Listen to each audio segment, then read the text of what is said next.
da apresentação dele. Só aproveitando, só mais um segundo, irmão José Carlos. Irmão Ednis, irmã Ana Maria, por favor, desabilitem as câmeras. Irmão Fabrício Máximo. Fabrício também, né? Fabrício já desabilitou. Engraçado. Isso. Todo mundo, por Fala, favor, com a câmera desabilitada. Francisco, irmão Francisco Assis. Irmão Francisco Assis. Pronto. Ok, irmão José Carlos, pode iniciar. Muito obrigada. Tá tudo bem, Adriel? Irmão Adriel? Tudo bem, meu pastor? Tá tudo bem? Tudo tranquilo, graças a Deus. Fica à vontade. Tá me ouvindo? Estou ouvindo bem. Pode ficar à vontade. Tá bom. É só para sentir o feedback para poder Amém. A gente iniciar, né? Amém. Então, para quem não me conhece, como já o nosso irmão diácono Adriel, eu sou vice-superintendente das Escolas Bíblicas Dominical de João Pessoa, e já ressalta a ausência do nosso superintendente em função de aulas também, que ele está nesta hora online nos trabalhos das suas atividades, tá bom? Vamos iniciar orando ao nosso Deus. Nosso Deus e Pai que está nos céus, exaltado e glorificado seja o teu nome. Queremos te agradecer por esta grande e rica oportunidade que nos concede nesta noite de estarmos aqui junto com teu servo, pastor Natalino, para desfrutarmos das tuas bênçãos. Abençoa não só ele, Senhor, esse corpo de professor que já entrou e aqueles que estão entrando. Abençoa nosso irmão Adriel, abençoa a nossa irmã Raquel, abençoa a nossa irmã Selemar, que faz o corpo de direção desse trabalho. Que Deus nos abençoe e nos guarde em nome de Jesus. Amém, graças a Deus. Com você, Adriel. Muito obrigado, meu pastor. Graças a Deus, meus irmãos. Os irmãos estão chegando, né, aos pouquinhos. Ainda temos mais alguns minutos, né, para nós realmente efetivarmos, como diz o nosso superintendente, o pastor Marcos Anísio, o tempo nos pede prudência, né? Então, alguns minutos nós temos aí. Nesse meio tempo, eu gostaria de agradecer a todos que já aqui chegaram. E lembrando sempre aos irmãos que estão com a câmera ligada, com exceção do nosso pastor Natalino das Neves, por favor, desabilitem nosso superintendente, irmão José Carlos, e a nossa professora Raquel, e a irmã Selemar. Desabilitem, por favor, as câmeras de vocês, porque a internet está um pouco pesada e quando as câmeras ficam habilitadas, acaba meio que gerando o delay aí, né? Que é o atraso da informação chegando até você e chegando até os outros irmãos. Então, quem tiver com a câmera ligada, meu presbítero forte aí, irmão Francisco, Deus te abençoe. Está chegando agora, um prazer. Amém. Eu acho que algumas pessoas não percebem, Adriel, que estão com a câmera ligada. Aí é bom citar o nome do perfil. Por exemplo, irmão Francisco. Irmão Francisco. Wilker, né? Isso, irmão Wilker. Pai Senhor, irmão Adriel. Amém, meu amigo. Irmã Maria Aparecida. Irmã Maria Aparecida está com a câmera também habilitada. Aí, quando você perceber, pode falar o nome. Pai Senhor, Silemar. A pessoa com o nome. Pai do Senhor, meu querido. Amém. Nosso irmão Gilson, né? Está com a câmera ligada, por favor, querido. Nosso coordenador aí, Demétrio. Perdoa, viu? Também está com a câmera ligada, por favor, meu amigo. Obrigado. A paz do Senhor, aqui é o irmão José Mauro de Souza, da Caçulinha, setor 16. Amém, a paz do Senhor, meu amigo. Seja bem-vindo, Deus é contigo. Nossa irmã Marilene, também, por favor, a câmera desativar, eu agradeço. Nosso irmão Roberto, também. Nosso irmão Fortunato, também está com a câmera ligada. Nosso coordenador aí, Demétrio, por gentileza, também desliga a câmera. Muito obrigado. Nosso irmão Marcone Alves, por favor, desliga a câmera. Obrigado, meu querido. Deus é contigo. Né? Nosso irmão Fortunato aí, que está com... Muito obrigado. Muito obrigado, gente, pelo apoio de cada um de vocês. Deus abençoe a cada um de vocês. Bem, agora eu vou pedir para a nossa professora Raquel, que é nossa coordenadora do setor pedagógico aqui da Escola Bíblica Dominical, da capital. Ela vai nos explicar sobre um evento que vai acontecer especificamente voltado para professores de jovens, ok? Todos vocês que estão aqui participando, seria interessante que prestassem bem atenção para que possam se enganjar desse novo projeto que vai acontecer daqui a alguns dias, datas a definir ainda, a nossa professora, a pedagoga de doutora em linguística, vai explicar para vocês de forma mais clara, ok? Raquel, é com você, fica à vontade. Amém? Eu quero saudar todos os professores com a paz do Senhor.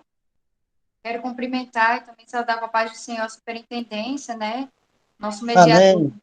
o Adriel, nosso superintendente José Carlos, e o nosso palestrante, né, pastor Natalino.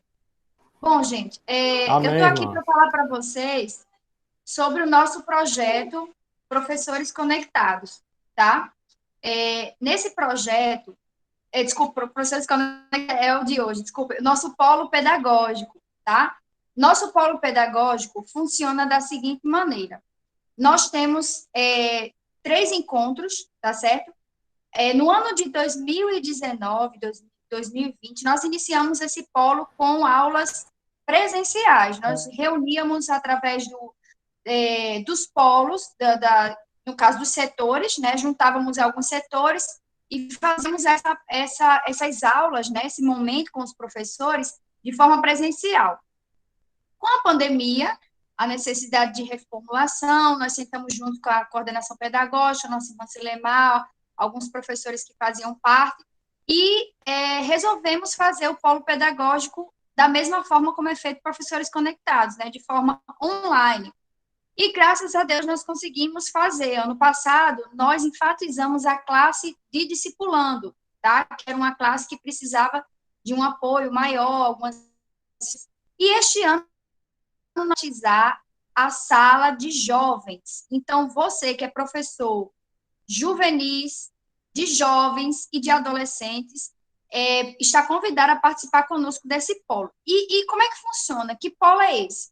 Nós formamos, né, uma equipe onde nós discutimos algumas estratégias e dificuldades que os professores enfrentam, tá? Sejam dificuldades didáticas, pedagógicas, como também dificuldades de sala de aula, ou até mesmo de estratégias de ensino, e montamos como se fosse um mini curso, tá? Uma formação continuada para esses professores. E o nosso polo pedagógico se dá em 3 momentos. Primeiro momento, nós nos encontramos, fazemos essa abordagem voltada para o professor, né, para que ele se autoavalie, para que veja o que ele está... Quem tem que fazer uma... Né? Como é que ele tem sido como professor, e aí trabalhamos nessa perspectiva. Na segunda perspectiva, nós trabalhamos a questão do relacionamento deste professor com o aluno. Como é que eu, professor de jovens, posso alcançar, né, essa tão dinâmica faixa etária? E aí, nós vamos estar trazendo dicas, estratégias, sugestões e também experiências para compartilhar com os irmãos, com os professores que trabalham com essa faixa etária. E no nosso terceiro encontro, nós vamos para a cereja do bolo, que é exatamente a parte didática, a parte pedagógica. Como é que eu, professor de jovens, posso dar uma aula dinâmica, uma aula que os alunos sintam prazer em continuar assistindo a aula, seja online ou seja presencial, de que forma eu posso envolver no conteúdo ministerial a palavra de Deus. É preciso também aplicar, né, de modo dinâmico, de modo didático, para que esses alunos se sintam interessados. Olha, eu não quero mais, não é apenas uma aula, eu quero viver isso aí que o professor está falando. Então, nosso polo pedagógico tem essa intenção, de auxiliar professores, como se fosse uma formação continuada mesmo, a nível secular, né? Todos os professores, quem é professor aqui sabe, todo início de ano, todo meio de ano, temos formação, tá? Sempre vem do MEC, algum curso, e nós, da superintendência, não poderíamos fazer diferente. Nós também trouxemos nossa formação para os professores da EBD, e eu conto com vocês, em breve vai ser divulgado a data, para que os irmãos possam se inscrever e participar. Saiba que a sua participação é importantíssima para que nós consigamos dar prosseguimento a este trabalho. E desde já eu repasso a palavra para o nosso irmão Adriel. Amém, graças a Deus. Tem alguns irmãos ainda que estão com a câmera ligada, que chegaram agora. Nosso irmão Luciano, a nossa irmã Fabiana, o nosso irmão Wellington, a nossa irmã Joelma. Eu peço para que vocês desliguem as câmeras, né, porque dificulta um pouco a geração de imagens, né, à medida que o nosso pastor Natalino das Neves, quando ele estiver palestrando, ok? Nossos irmãos que estão chegando agora, por favor, desliguem as câmeras. Luciano, Joelma Silva, nosso irmão Gênerson, obrigado, querido. Nosso irmão Luciano Vilar, agradeço, muito obrigado, querido. Bom, irmãos, esse projeto é maravilhoso, né? O Polo Pedagógico para Professores Jovens, ele vai alinhar a nossa forma de trabalhar. Nós, que eu digo também, sou professor de jovens, né, já faz alguns anos, alinhar a nossa forma de trabalhar. Será apresentado ferramentas, né? Serão apresentados subsídios e estrutura com que nós possamos trabalhar melhor com esse grupo, né? Que é um grupo intermediário, um grupo que muitas vezes não interage com qualquer tipo de ferramenta. Você tem que ser bem técnico, né? Claro, aliado à unção, ao preparo, ao estudo, para que você possa angariar e conquistar esse grupo, né, dos jovens. Nós temos um professor que também é coordenador aqui da nossa capital, nosso irmão Pedro, não sei se ele já se encontra aí, nosso irmão José Celestino, nossa irmã Claudiné, a paz do Senhor, bem-vindos. Por favor, desliguem a câmera, querido. Muito obrigado, viu? Eu agradeço a vocês. Pedro, você se encontra aí. Pedro, ele é professor de jovens e ele desenvolve um projeto na congregação dele, que ele faz aulas online através, acho que é da plataforma Google Meet, com a sua turma de sala de aula. Eu queria que Pedro, ele já está aqui conosco, nos falasse um pouco falando desse trabalho, como ele está fazendo com que os jovens interajam com ele. Isso vai servir também de ensinamento para a gente, né? Porque nesses tempos de pandemia, a gente não pode deixar esses jovens, né, se dispersarem por aí. Amém? Pedro, seja bem-vindo, fica à vontade. Fala um pouco sobre essa experiência conosco aí e nos conta como é que tem sido esse trabalho. Amém? Tá, os irmãos estão me ouvindo bem? Sim. Tá. Então, eu me chamo Pedro. Eu congrego aqui no Vale do Sonho 2, setor 15, e nós estamos com um projeto que a gente chama de Encontros de Sala Jovem da EBD. Como é? Se reúne 3 congregações.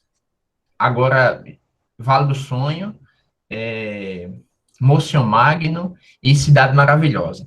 Porque foi identificado a escassez de jovens no EBD online. Então, a gente pensou que, desse modo, de algumas congregações do setor, poderia ser um bom recurso para que acontecesse uma melhor interação entre eles e entre os professores também do setor.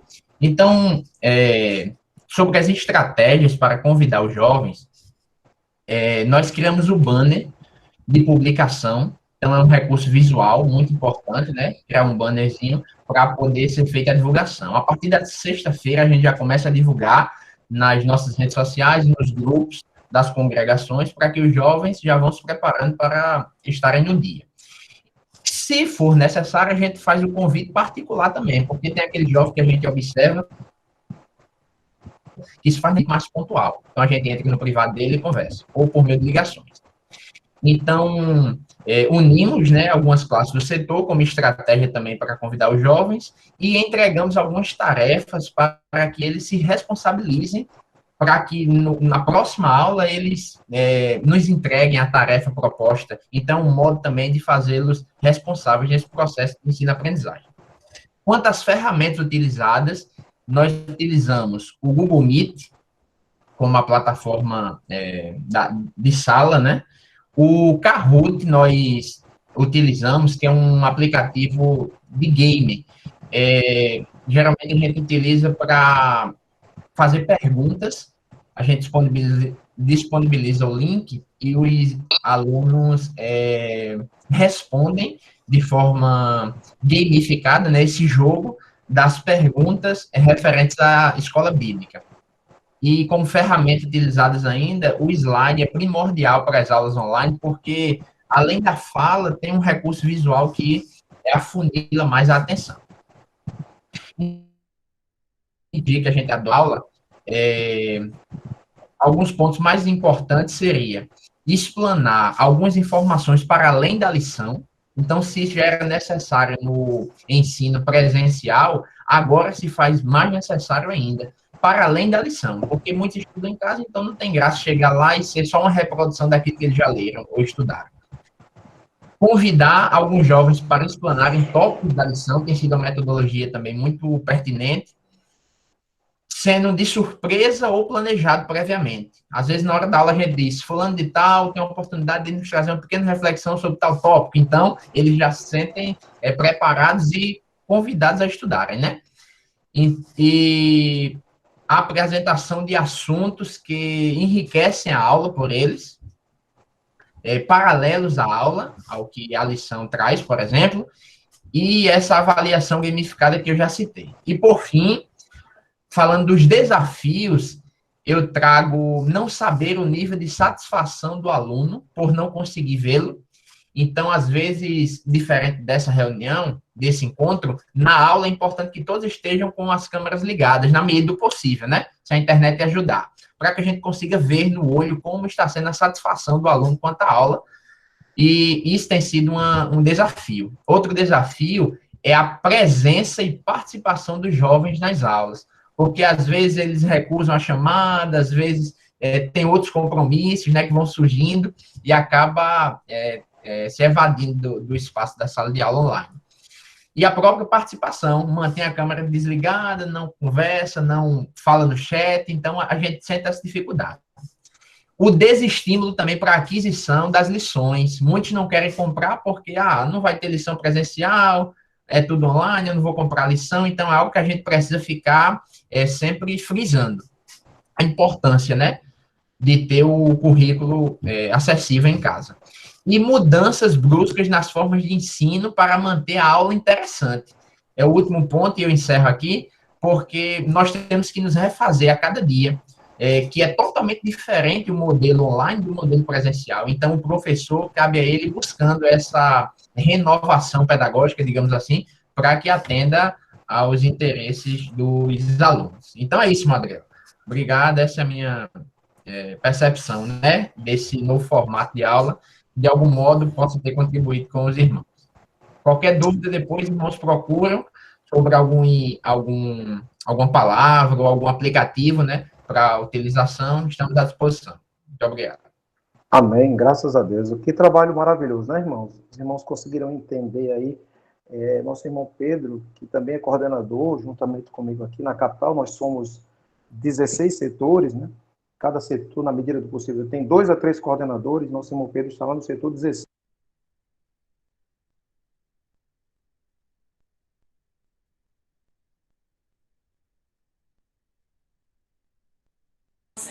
Acho que seu microfone está desligado. Eu acredito que desabilitou aí o teu áudio.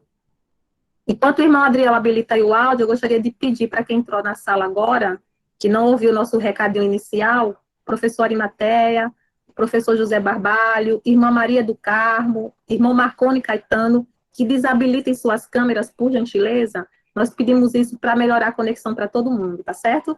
Diferente da estratégia aí de Pedro, né? Até aproveitando, eu quero parabenizar Pedro, porque eu pedi para ele dar esse testemunho hoje. Eu sei que muitas pessoas têm dificuldade de fazer, não é, Adriel, essas aulas online, mas quero dizer que a superintendência está à disposição. Quem tiver dificuldade pode me procurar, eu vou te dar algumas alternativas, vou te ajudar. Nós estamos aqui para isso. No setor 16, aí, que é o maior setor que nós temos, o irmão Pedro também está aí para isso, ele é coordenador, maneja bem essas ferramentas, os irmãos podem contar conosco. É um momento difícil, então um precisa ajudar o outro. Aí, por gentileza, os irmãos desabilitem a câmera. Adriel, teu áudio já voltou ao normal. Amém. Eu tinha desabilitado, nem tinha. Irmão Adriel, Pois não. eu estou precisando de comprar as lições de aluno, professor, juvenil, infantil. Na central eu encontro? Eu vou colocar aqui no chat o telefone de um irmão, que eu não sei se ele já chegou aqui na reunião, que é o nosso irmão Odon. Ele trabalha diretamente com essa parte de compra e venda de revistas. Aí o senhor mantém um contato com ele pelo Zap, ele passa cartão, ele da forma como o senhor achar melhor. Tá bom, meu querido? Adriel. Odon tem revista e muita livraria de Odon. Mondon está aí presente, pode falar, né? Já está montado no chat para a gente. Interromper e não tirar o foco da aula, irmãos. Não deixar o irmão Adriel prosseguir. E os irmãos que tiverem alguma dúvida com relação à compra de revistas, fale comigo no WhatsApp, no privado, e eu passo o contato do irmão Odon. Tá ok? Pronto, só para a gente seguir na programação. Obrigado. Tá Obrigado. certo. Obrigado Amém. também. Amém. Então, assim, só em 2 minutos eu vou passar a apresentação para o nosso vice-superintendente, nosso irmão José Carlos. O que eu quero dizer é que, voltando ao nosso trabalho, né? O trabalho do nosso querido Pedro, ele valoriza o quê? Que os relacionamentos, eles funcionam, né, na base de grupos, né? O ser humano é um ser social e, principalmente, essa faixa etária dos jovens, ela precisa dessa interpessoalidade, né, dessa interação. Né? Então, eu gostaria de parabenizar Pedro e também deixar como dica, né, para os professores de jovens que a gente quebrasse um pouco o protocolo em buscar desenvolver grupos, né, quebrar essa imagem não do professor-aluno, mas do professor mais participativo. Né? E Pedro tem feito isso, eu gostaria de parabenizá-lo, né, nesse trabalho importantíssimo que ele tem fazendo de interação dos grupos. O mundo está aí buscando todo tipo de ferramenta para afastar os nossos jovens e nós devemos buscar também as ferramentas que são nos dadas através da tecnologia, agora nesse momento que estamos vivendo, para que a gente possa, né, trabalhar da melhor forma para os nossos queridos grupos de jovens. Amém? As irmãs, os irmãos estão chegando agora, por favor, desliguem a câmera, né? Já está ficando repetitivo. Gostaria de passar o nosso trabalho para o nosso irmão José Carlos, ele vai apresentar o nosso palestrante, vai também agradecer aos irmãos que até aqui chegaram, né, de diversos estados, está aqui conosco, e também nos falar um pouco sobre o nosso palestrante, nosso pastor Natalino, e depois passará o trabalho para ele. Amém? Nosso superintendente José Carlos, por favor, fique à vontade. Muito obrigado, meu amado irmão Adriel.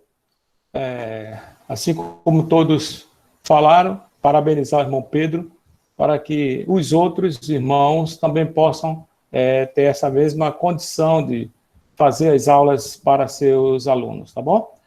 Eu vou ler aqui a biografia do nosso irmão Natalino, para os irmãos terem ideia, e eu acho que pela biografia do nosso irmão aqui, eu acho que a gente pode fazer qualquer pergunta, não é só da lição não, pelo que eu estou vendo, né? Mas tudo bem, deixa eu abrir aqui direitinho, tal.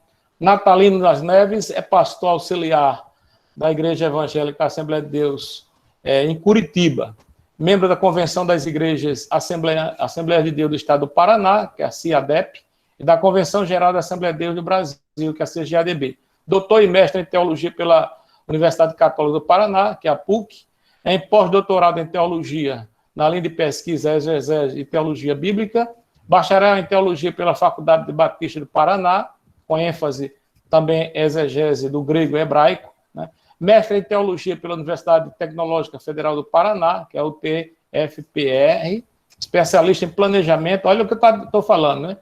Especialista em planejamento, operação e comercialização na indústria de energia elétrica da Universidade Federal do Paraná, especialista em contabilidade gerencial pela Universidade Centro-Oeste, Unicentro, licenciado em contabilidade e estatística pela Universidade Unipar, foi coordenador geral da disciplina e reunião devocional dos lares de campo da Igreja Evangélica AD São José dos Campos, se não me engano, aqui, 2015. Coordenador geral da EBD no campo ministerial em Curitiba, de 2005 a 2010. Superintendente da EBD da Igreja Evangélica de Curitiba, sede 2007 a 2012. Professor do ensino superior. E aí eu vou falar dos livros também, que alguns irmãos já têm, inclusive dos jovens, né? Livros, eu tenho um livro do pastor Natalino, né?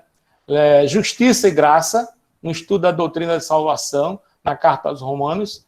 Seu reino não terá fim. Vida e obra de Jesus, segundo o Evangelho de Mateus. Cobiça e orgulho, combatendo os desejos da carne, o desejo dos olhos e a soberba da vida. A justificação pela fé nas perspectivas abraâmica e paulina. Então, seja bem-vindo ao nosso grupo, né, pastor Natalino, que é esse grupo que Deus nos deu no ano passado, professor conectado, já começou a pandemia, já é o 21º Professores Conectados. E aqui eu também quero agradecer a alguns irmãos de outros estados, né? Esse projeto ele se sobrepõe ao estado da Paraíba, João Pessoa. Nós temos aqui, irmão, na bancada, Alagoas, Bahia, Ceará, Distrito Federal, Maranhão, Mato Grosso e Mato Grosso do Sul, Minas Gerais, Pará, Paraná, Pernambuco, Piauí, Rio de Janeiro, Rio Grande do Norte, Rio Grande do Sul, Rondônia, Roraima, Santa Catarina, São Paulo, Sergipe e Tocantins. Então, está aqui os irmãos que, nesta noite, já estão em número de 156 irmãos na bancada para ouvir o pastor Natalino. Pastor Natalino, seja bem-vindo. Amém. Só um minutinho, meu superintendente. Só uma informação que eu esqueci. Pastor, me perdoe, me dê só um minutinho. Fique à vontade. Quando o nosso pastor vai começar a palestrar agora, quando for a partir de 8h25, 8h30, vai começar agora de 8 horas, né? Faltam 4 minutos para as 8 horas. A partir de 8h30, os irmãos, por favor, podem começar a mandar perguntas para o nosso pastor Natalino através do chat, e nós faremos a triagem, nós colheremos essas perguntas e faremos essa pergunta no final da palestra do nosso pastor, para o mesmo responder aos irmãos, ok? Então, não precisa habilitar o áudio, vocês mandam as perguntas a partir de 8h30, então, 20 horas e 30 minutos, cessa o papo, ok, meus irmãos? No chat do Meet, e só perguntas, amém? E os irmãos que ainda estão com as câmeras ligadas, por favor, irmã Maria do Carmo, meu querido amigo, coordenador do setor 16, setor 4, Carlos Alberto, por favor, também desabilite. Meu pastor, me perdoe a intromissão, fique à vontade, era só essa informação que eu queria dar, amém? Deus abençoe, pastor. Pastor Natalino, fique à vontade, pode começar a sua aula. Muito bem. Em primeiro lugar, quero agradecer pelo convite e participar com vocês deste momento, né? Um momento que eu entendo ser um momento especial, onde nós podemos conhecer mais pessoas, estudar a palavra de Deus e poder transmitir aquilo que nós procuramos colocar dentro do comentário bíblico nas lições bíblicas de jovens para esse segundo trimestre. E agradeço aí aos organizadores, aos participantes por esse momento. E nós iremos falar um pouco aqui a respeito da primeira carta do apóstolo Paulo aos Coríntios, né? O tema, né, o título do trimestre é o cuidado de Deus com o corpo de Cristo, né? Lições das cartas aos Coríntios para os dias atuais. E nós teremos aí 13 lições para nós acompanharmos durante esse trimestre. Eu vou fazer aqui um apanhado geral do trimestre, de forma panorâmica, assim. Não vou entrar lição por lição, mas vou fazer um apanhado geral. Entendo que, devido ao tempo também, eu acho que fica mais prático. E como o Adriel comentou, aí os irmãos podem fazer os seus questionamentos, as suas perguntas, né? Se quiser fazer algum específico que já tenha, fique à vontade. Dentro do possível, nós estaremos à disposição para responder. Então, eu gosto de começar pensando com o apóstolo Paulo lá na cidade de Éfeso, na sua terceira viagem missionária, quando ele estava, como sempre, após o seu chamado, comprometido, imbuído em levar o evangelho aos gentios. Ele estava em uma cidade que ele ficou um maior período, Corinto foi esse lugar que ele ficou mais tempo, mas Éfeso foi o lugar que ele ficou mais tempo, uma cidade que ele tinha como estratégica para o seu ministério. E o apóstolo Paulo, ele fazia uso das cartas como extensão do seu ministério, para levar orientações aos seus liderados ou as igrejas que foram fundadas por ele, e também para tirar as dúvidas, né? E graças a Deus que por essas dúvidas nós temos hoje uma teologia cristã sistematizada, né? E nós temos que ter em mente que na época as igrejas ou as comunidades cristãs estavam recém-formadas, pouco tempo de conhecimento do evangelho, tinham maioria do paganismo ou do judaísmo, e precisavam de muitas orientações, não é como hoje, né, que nós temos já a Bíblia Sagrada com os textos canonizados, separados, como inspirados, e podemos consultar. Então, eles não tinham isso. Tinham as Sagradas Escrituras do judaísmo, o Antigo Testamento, e essa carta do apóstolo Paulo não é a primeira, mas é uma das primeiras, mas foi em Corinto que ele escreveu ali a primeira aos Tessalonicenses. Os evangelhos não estavam escritos, é bom ter isso em mente também. Então, nós vamos ver que o apóstolo Paulo é ele que vai deixar por escrito muito do que nós temos hoje de forma sistematizada. Então, ele estava lá em Éfeso por volta de 55, 56, entre 55 e 56 aproximadamente, nessa cidade, e ele recebe, então, informações lá da comunidade de Corinto. Então, ele recebe informações da família da casa de Chloe, que era um dos membros ali, a família onde se reuniam alguns membros da igreja, e também ele leva algumas orientações a respeito de algumas informações de conhecimento comum, tanto da igreja como da sociedade, e, por fim, nós vemos a partir do capítulo 7, são algumas orientações que são solicitadas pelos obreiros da igreja até o apóstolo Paulo. Então, ele está ali naquela cidade e, de repente, ele recebe essa informação. E aí, provavelmente, né, eu começo a imaginar o apóstolo Paulo, ele começando a lembrar 5 anos atrás. Já haviam passado 5 anos quando ele chegou pela primeira vez naquela cidade, na cidade de Corinto, durante a sua segunda viagem missionária, entre 50 e 51. Pode ser no final de 50 ou início de 51. Ele deve ter chegado naquela cidade depois de uma caminhada, depois de ter passado por alguma cidade, por último em Atenas, tendo uma experiência não muito positiva, uma rejeição na sua pregação, mas ali tiveram algumas conversões. E ele chega, então, em Corinto. Corinto era uma... Eu vou projetar aqui uma figura para vocês, vamos ver se vai dar certo aqui.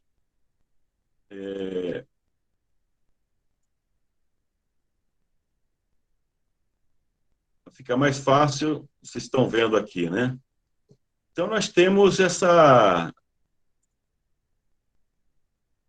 esse mapa aqui que dá para ter uma noção no apóstolo Paulo. Ele sai de Atenas, vem até a Corinto, e como que era, né?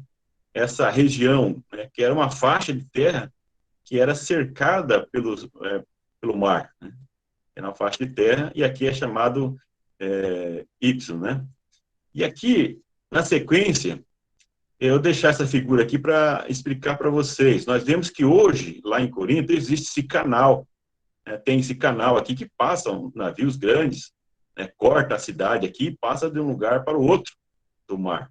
Esse mapa aqui, ó, ele, não sei se dá para ver direito, mas esse mapa aqui mostra, né, de cima, assim, dá para ver bem como que funciona, como que é hoje, né, esse canal aqui, que é o canal. Agora, imaginem, né, que na época não existia esse canal. Hoje, hoje esse mapa aqui é atual. Então, na época, não existia, né? Era um local aqui que era só uma faixa de terra com aproximadamente 50 e uns 23 quilômetros de circunferência.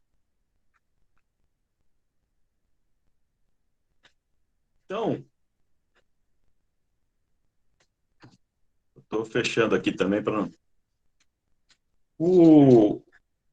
Devido a essa composição ali da cidade, como não tinha aquele canal que eu disse ali no meio da cidade, os navios era mais fácil para eles, quer dizer, eles tinham dificuldade de dar a volta no mar, uma distância ali, porque não era uma navegação fácil, tinham dificuldade para navegar ali, e ali naquela região, mais na quina, vamos dizer assim, da faixa de terra, existiam ainda muitos piratas que o Império Romano ainda não havia conseguido extinguir daquela região. Então, eles faziam essa travessia por terra.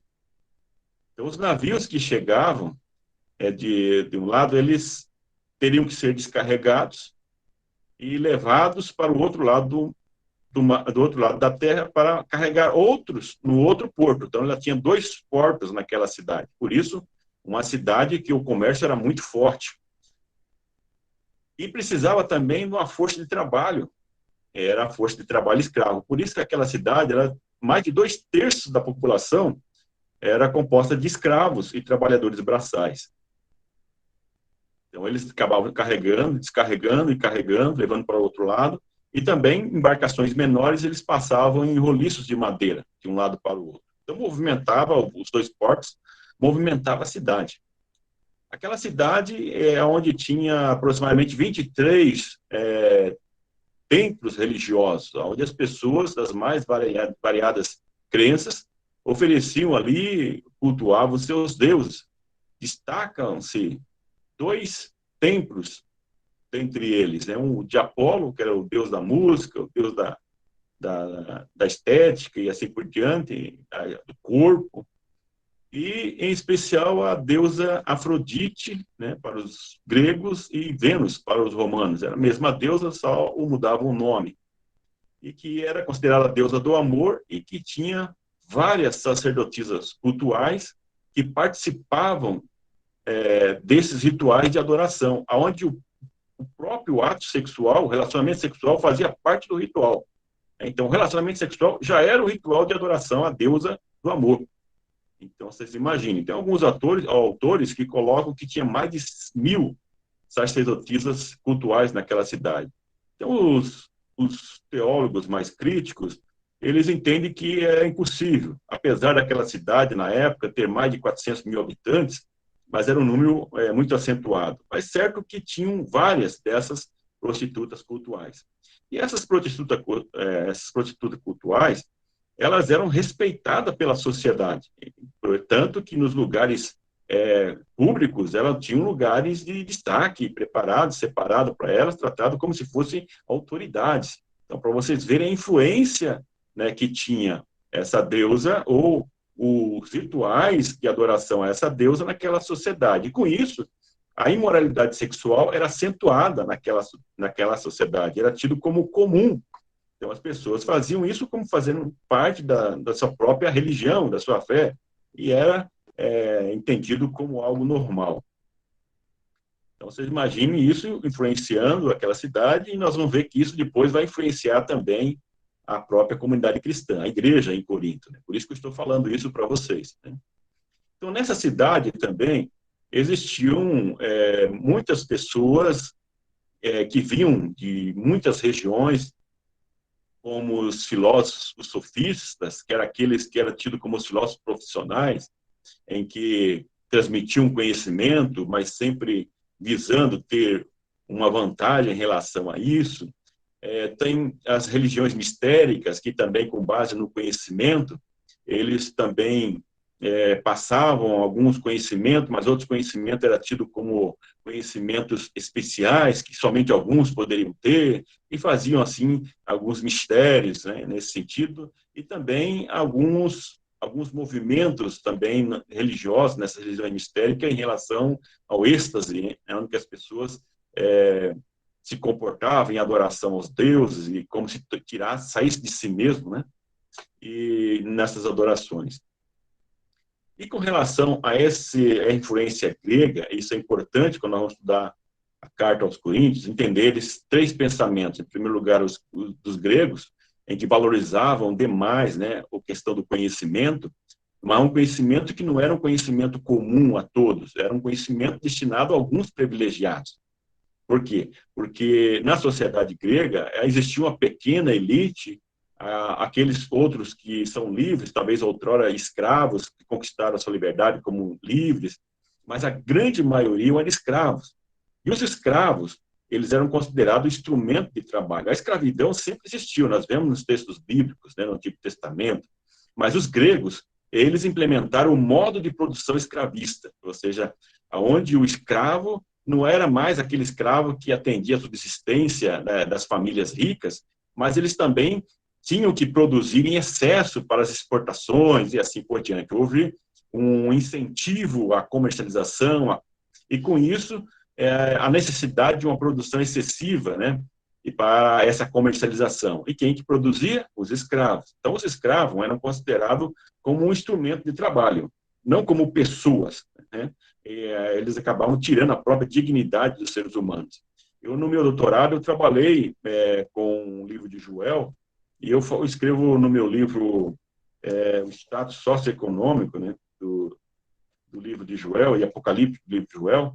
Tem um capítulo que eu trabalho essa questão do modo de produção escravista, né? Como que, por exemplo, as judias, né, na época, eram consideradas fábricas de escravos. Quer dizer, elas tinham que estar sempre gerando filhos, porque era para ser comercializados. Imagine a dor de uma mãe gerar um filho e já a entregar para ser criado para que ia ser escravo, mas era fábrica de escravos. Então, as pessoas com menor posse, elas não tinham acesso a essa informação, portanto, consideradas inferiores, né, em condição inferior, tratado à margem da sociedade, e isso depois, eu estou falando isso porque isso é importante, que isso vai depois replicar lá na igreja. É o que vai acontecer, que Paulo trabalha bastante, as pessoas, às vezes, não levam isso em consideração.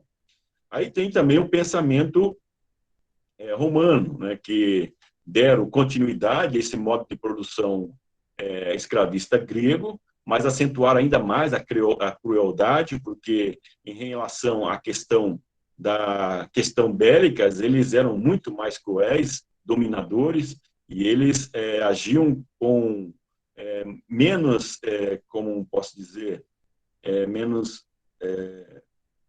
piedade, vamos colocar assim, em relação aos povos conquistados, né? Tratavam também os outros inferiores. O que era importante eram os romanos, por isso tinha uma lei específica, eram tratados de forma diferenciada. Até, por exemplo, a própria morte de cruz, um romano não poderia ser condenado por ser considerado superior aos demais povos. E aí vem o pensamento judaico, que é mais conhecido nosso, né, por causa da nossa origem judaico-cristã, onde nós vemos aí um excesso de valorização à questão dos rituais, né, e também a lei mosaica, levada a ferro e fogo, né, sem ter uma interpretação e ser atualizado ao longo dos tempos. Então, isso estava presente na cidade, a tradição judaica na comunidade judaica, e quando o apóstolo Paulo ele chega na cidade de Corinto, essa cidade que nós vimos ali, uma cidade, uma das mais importantes, capital da província da Caia, nós vemos que o apóstolo Paulo vai de imediato para onde? Para a sinagoga, como era do seu costume, porque ali era um ambiente para ele conhecido, né? As pessoas que ali estavam já conheciam as Escrituras, e ele podia fazer o link, né, uma releitura das Escrituras e apresentar Jesus como o Messias esperado pelos judeus, né, mas diferente do que eles pensavam, né, porque o judeu ele pensa e pensava e ainda pensa hoje, né, no Messias como libertador político, não como um Deus. Para eles é um absurdo entender uma única essência, 3 pessoas. Para eles isso é uma idolatria, é um politeísmo. Então, eles entendiam que o Messias era o libertador político. É muito fácil a gente ver isso, por exemplo, Lucas 24, os discípulos no caminho de Emaús. Eles dizendo, nós pensávamos que ele seria o profeta que Moisés havia anunciado e assim por diante. Mas ele morreu, entendeu? Então, eles viam ele simplesmente como um ser humano. E Paulo passa a apresentar Jesus, né, como o Filho de Deus encarnado, que se tornou como ser humano e foi morto na cruz. Nós vemos isso que ele tinha passado há pouco momento anteriormente, quando ele estava em Atenas, antes de chegar em Corinto, né? Quando ele fala de Jesus e a ressurreição, o texto lá nos diz que alguns pensavam que ele estava falando de 2 deuses, Jesus e a ressurreição, como fosse um casal. Mas a hora que entenderam que ele estava falando de Jesus e a sua ressurreição, eles pararam de ouvir o apóstolo Paulo, e ele teve essa decepção lá. Então, nós vemos que o apóstolo Paulo, ele prega o evangelho ali para os judeus, né, aquele ambiente que para ele, como eu disse, é mais familiar, mas quando ele começa a pregar e a fazer essa releitura e apresentar Jesus como o Messias prometido e anunciar a mensagem da cruz, a morte da cruz, que para os judeus a cruz era maldição e alguém que foi julgado pelo maior tribunal judaico ser condenado e apresentar como o Messias prometido, que tanto aguardavam, não, era inaceitável. Então, eles levam o apóstolo Paulo até o tribunal, né, Caio, ao cônsul, e o cônsul acaba liberando, porque entendeu que era um assunto interno da igreja, tal. Não sei se viram isso daí não é assunto para mim se tratar, né? Então, o apóstolo Paulo, ele sai absolvido ali, não é tratado do seu assunto, mas ele não é mais bem-vindo na sinagoga. E ele, então, abre a primeira comunidade ao lado da sinagoga, a casa de um homem que se havia se convertido, um judeu, que era da sinagoga, chamado Justo. E começa ali, então, a formar aquela que seria, 5 anos depois, essa comunidade que estava pedindo informações, passando informações e pedindo orientações do apóstolo Paulo. E ali nós vemos que acabam se convertendo até chefes da sinagoga, como o próprio Sóstenes, que estava com Paulo quando ele escreveu essa carta. Então, algumas pessoas influentes acabam se convertendo, mas o apóstolo Paulo deixa bem claro nessa epístola que a grande maioria era de pessoas marginalizadas, eram pessoas sem grandes posses. E quando essas pessoas mais influentes se convertiam, o que se fala na Bíblia lá, a casa de fulano, às vezes, né, a gente tem que contextualizar, porque às vezes a gente pensa que é igual nós temos hoje. Quando fala a casa do Natalino, o Natalino, a esposa e os 2 filhos, e o genro, que é a filha casada. Não é. Na época, quando fala casa de fulano, quando falava referir a casa de fulano, era porque era alguém importante, era alguém influente. E junto com sua esposa, os filhos ou as esposas, tinham lá os seus empregados, os seus escravos, né? Era um grande número de pessoas. E quando um desses chefes da casa tomava uma decisão, se convertia, né, entre aspas, toda a casa, entenda-se que toda a casa se convertia. Quer dizer, quem estava na casa não tinha opção de falar assim, não, eu não quero, não, a minha fé é diferente. Não, eles tinham que seguir também o seu líder ou o chefe da casa. Então, por isso que muitas conversões não eram genuínas também, quando aconteciam na igreja. Tudo bem. Então, a igreja vai se ampliando, vai crescendo e vão formando outras igrejas nessas casas. E entendam-se que as casas geralmente são pessoas de posse, né? Que alguém que era menos abastado não tinha condições de manter uma igreja ali na sua casa. Então, eles tinham influência também ali sobre o ambiente da igreja. Tudo bem. Então, o apóstolo Paulo, ele continua depois de ministrar, fundar a igreja, ele tem relacionamentos com essa igreja, né? Muitas vezes, porque o apóstolo Paulo, ele escreve não somente essas 2 cartas que nós conhecemos, eu deixo isso aí na primeira lição já sobre isso, que Paulo, ele escreveu no mínimo 4 cartas para a comunidade cristã. A que nós conhecemos hoje como primeira, na realidade, é a segunda, né, que ele mesmo cita no capítulo 5, verso 9, que ele já havia escrito uma outra carta falando a respeito da imoralidade sexual e orientando as pessoas para não ficarem seguindo pessoas com imoralidade sexual dentro da igreja. Então, ele reporta essa carta. Então, nós vemos que essa carta foi perdida. Depois tem a terceira carta, que também se perde, e, por fim, tem a quarta carta, que é a que nós conhecemos hoje como segunda carta.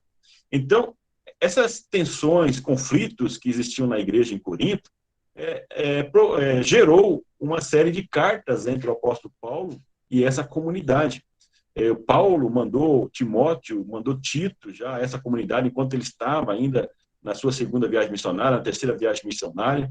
Paulo, ele expressa nessa segunda carta muito do seu sentimento pessoal, a sua preocupação, por exemplo, ao mandar a primeira carta, qual seria a reação do povo. Então, ele estava preocupado com o que eles iam agir, como que eles iam receber a mensagem que ele havia falado. Por mais que o apóstolo Paulo, como eu enfatizo, né, na lição, e muito mais no livro, então eu recomendo, né, vocês aí sempre adquirirem o livro. Vi vocês falando da revista, porque no livro eu amplio, né, os assuntos. Então, eu sigo mais ou menos a estrutura da revista, mas eu amplio, porque a revista tem um caractere limitado. O livro também, mas ele tem um número maior de caracteres que você pode escrever. Então, o livro é importante, principalmente vocês que são professores, adquiram os livros, né? O livro, peçam os livros, adquiram enquanto tem, porque parece que já está quase acabando já também.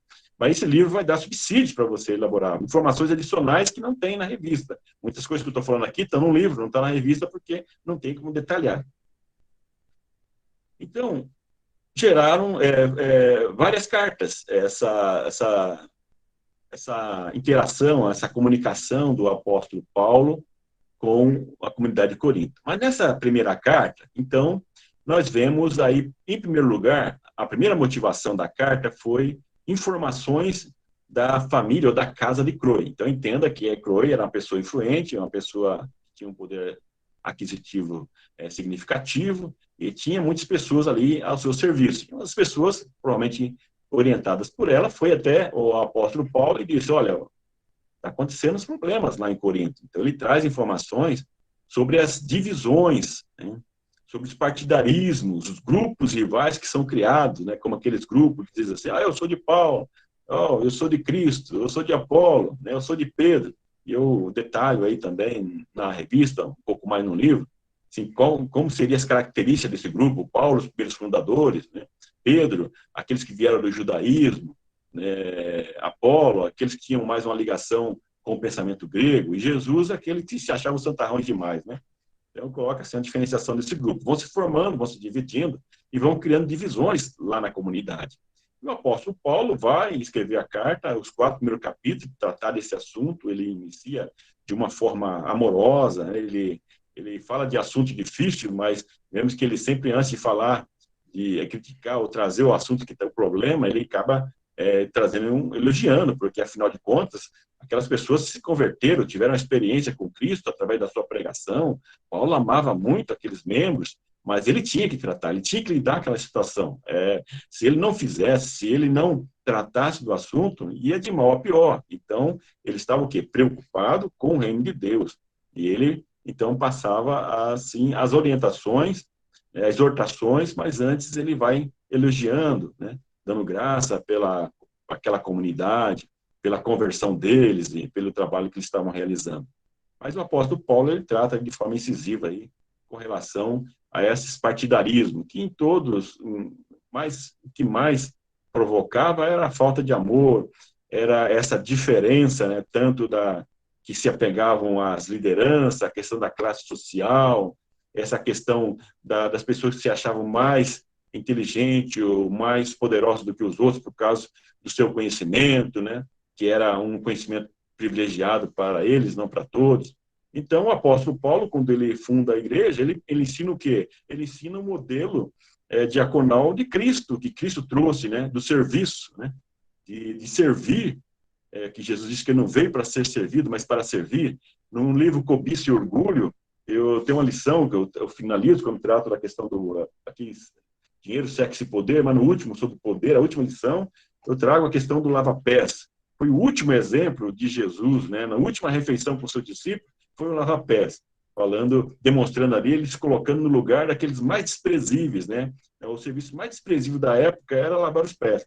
O que para os gregos era algo absurdo, por isso que eles desprezavam o apóstolo Paulo. Porque o apóstolo Paulo, ele estava ali e fazia tendas junto com Priscila e Áquila. Eu não mencionei, mas a comunidade, a sinagoga era formada, na sua maioria, de judeus que foram expulsos, né, em 49, com o decreto do imperador Cláudio, que foram expulsos lá de Roma, a maioria foram ali para Corinto, como Priscila e Áquila também.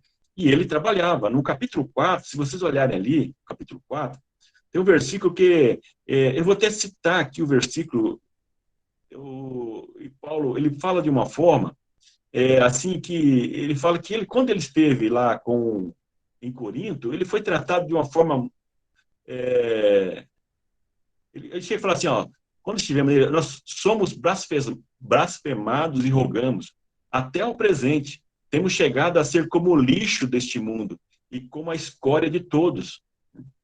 Então, ele colocando que, como ele foi tratado quando ele esteve lá em Corinto, quer dizer, ele foi tratado por muitos ali, por que se sentiu mais superiores, como o Paulo, como alguém muito inferior, porque ele não tinha essa preocupação de trabalhar, como também ele teve lá em Tessalônica. Ele foi lá e trabalhou, e quando ele fala trabalho ali, é trabalho árduo, no original, no grego, no sentido de trabalhar arduamente, né, até se cansar, de forma excessiva.